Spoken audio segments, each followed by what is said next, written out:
Баршаңызға сәлем. Бүгін сіздермен 10 минутта пісетін печенье дайындаймыз. Алдымен менің каналыма тіркелуді ұмытпаңыздар.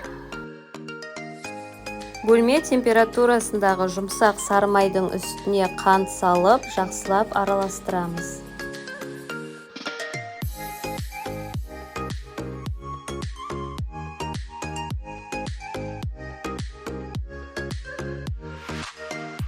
Кейін үстіне бір жұмыртқа салып, оны да араластырып аламыз.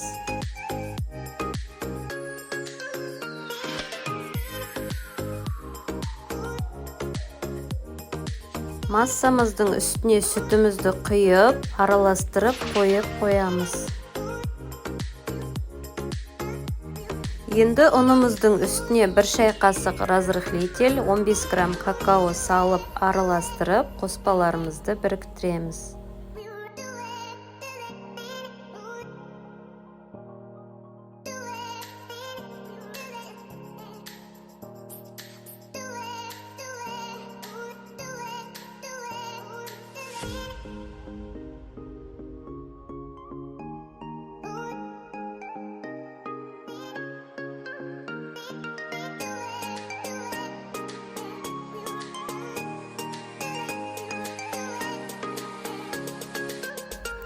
Бізде осындай қоймалжың қамыр болады.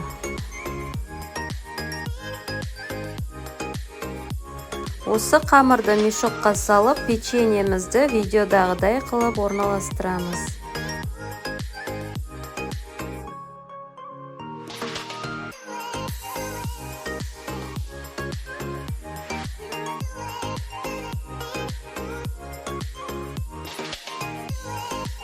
Қызып тұрған 180 градус пеште 7-9 минуттай пісіреміз.